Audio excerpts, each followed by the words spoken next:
Vasey here from PSP, and today we're going to be getting into a little bit of kettlebell snatch.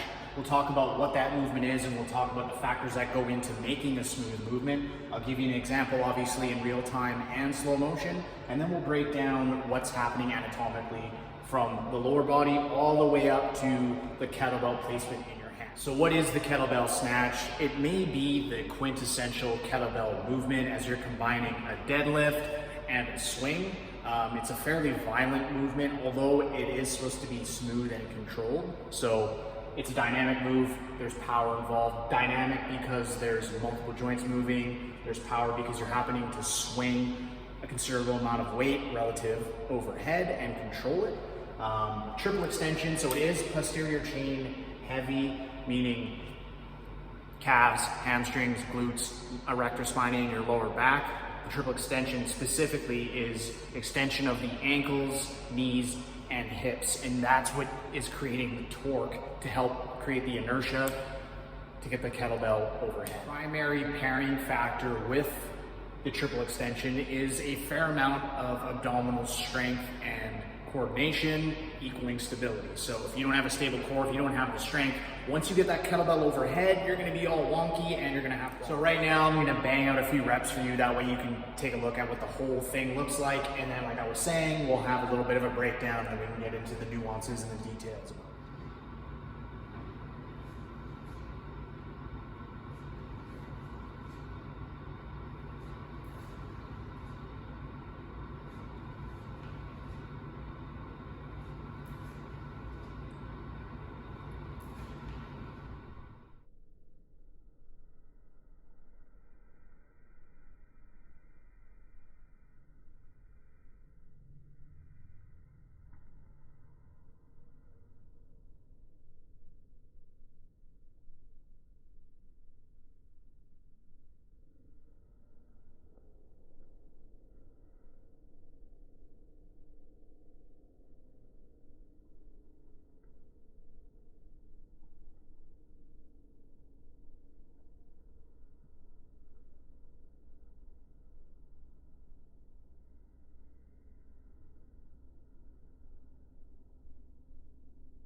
First thing we're talking about is foot placement. You're going to set up for the kettlebell snatch almost identical to a deadlift.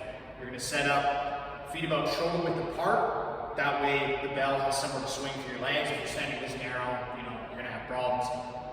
About shoulder width apart. You want to keep the bell away from you. You don't want to stand directly over the bell because we're not doing an upright row into a press. We're starting with a little bit of a swing, right? So we want to keep the bell in front of us. That way we have a little bit of room there to create inertia to start the swing. But how are we creating that inertia? Through a hip hinge. So we're here shoulder width apart. We're going to hinge at the hip just like we would a deadlift. So we're pushing our butts back. Pushing the butt back so we're in this position. Back is nice and flat. We're not all rounded like this. I'm going to do a swing like that. Back is flat. Hinge at the hips. Shins are straight.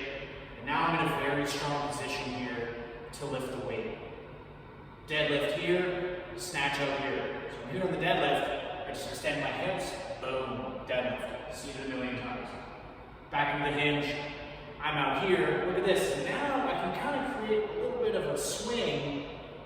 When I'm set up in this position, what I'm going to want to do here is shift my weight back to create inertia to get the bell between my legs. Then I'm gonna flex my hamstrings and my glutes and drive the bell up and extend. So this is a swing, right? Hinge at the hip, pop at the glutes. If you want to protect the lower back a bit, you can kind of like bolt the elbow to your torso. So it kind of looks like that. Now we're going to talk about the differences between the swing and the cast, because there are differences, and if you try to swing the cast, then you're going to run into problems, especially with your grip. So we'll get into that a little bit later. But for now, we'll just talk about the swing.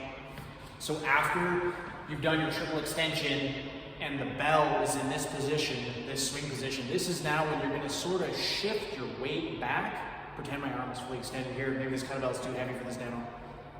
Arms fully extended here. Now you're going to take your grip and you're going to finish it with your arm.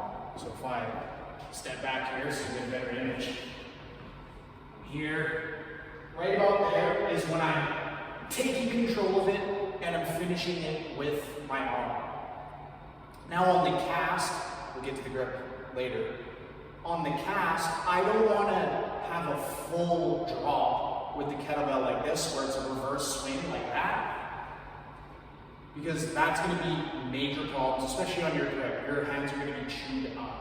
So if I'm doing this, that's way more torque on my back. I have to really overcompensate there. If I subtly flip the bell and drop it close to my midline, now I'm not creating as much force going through my legs, and I now have to violently decelerate with my hand, which then pulls on the grip and then your lower back. So instead of doing the reverse swing like this, I'm dropping it closer to my midline and I'm more in control.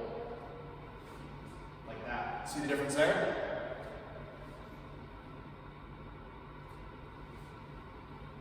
Instead of, and just like how I shift my upper body back a little bit to help create enough force on the swing, I'm also going to move my upper body subtly out of the way on the cast. That way the kettlebell has a more linear path moving down closer to my midline, right? So I'm overhead here. I'm going to shift the weight back so the bell is now in front of me. I'm exaggerating it. Don't do this with your back. Exaggerate it. That way I can drop it and then I'm out of the way. Last but not least is hand placement on the kettlebell. Typically, this is where I see people have the most problems when they're doing the kettlebell snatch. The swing might look good. They might even be getting into the right deadlift position. So the first 3 quarters look pretty good, but because of the poor hand placement of the kettlebell, they're getting this action. Like you've seen this one where they're holding the kettlebell square to the handle, so the drop is directly along the forearm bones. So they might not catch it properly. Say they catch a little bit more in front of them, which you're not supposed to do, but let's say they do that, trying to muscle it, say the weight's a little bit heavier. A lot of hypotheticals going on right now, but they get that action going where the bell swings and just jacks their forearm up. So then they think, well, that exercise hurts, but not in the way you want it to hurt. So then they just start avoiding the exercise altogether, which is too bad. So where you want to hold the kettlebell is in the webbing of your index finger and your thumb, like that. So notice how the kettlebell is off center. It's not directly on my forearm. It's like this. So I actually have more control over the bell this way because I have more surface area touching the bell, the handle portion that is, and that's going to act as some cushion. That's going to act as a shock absorber. So that way when I swing, I'm not doing that. I'm in more control. So I'm actually stopping the bell before it would go through its full range of motion, I guess, if you're holding it by the fingertips, right? And that ties directly into the last 2 points I want to make here. First one is kettlebells 101, keeping a nice neutral wrist. This is where we're strongest. This is going to help us control the kettlebell. We don't want any extension here where the kettlebell is starting to internally rotate our shoulder, and any Brazilian Jiu-Jitsu fan out there is going to know that this is, problematic for you if you're in this position. Strong wrist, neutral.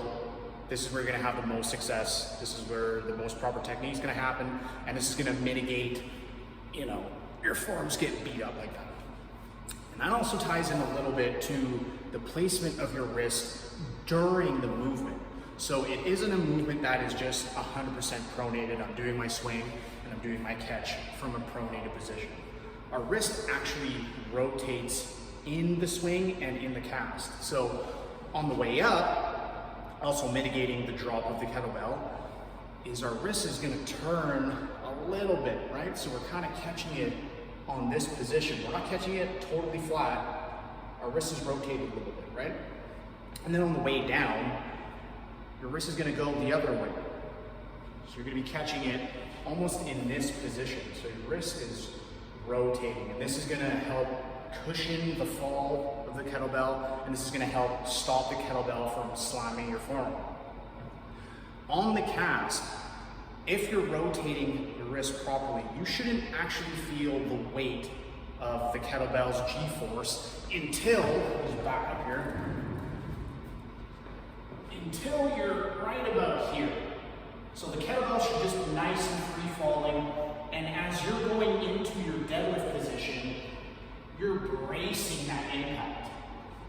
Now, if you're doing what we were talking about earlier, the swing from here, you're going to be feeling that on your grip way further out in front of you. So you're going to be holding it from here for dear life, and you're going to be viciously stopping it between your legs. Hopefully you're still watching. Coming up next, I filmed a WOD using kettlebell snatches. It's just an every minute on the minute type workout. I included a quick little warm up so you can just copy paste as you wish.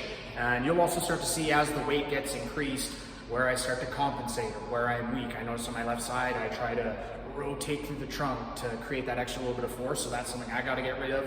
The kettlebell snatch can be unforgiving if every rep isn't done correctly. So enjoy.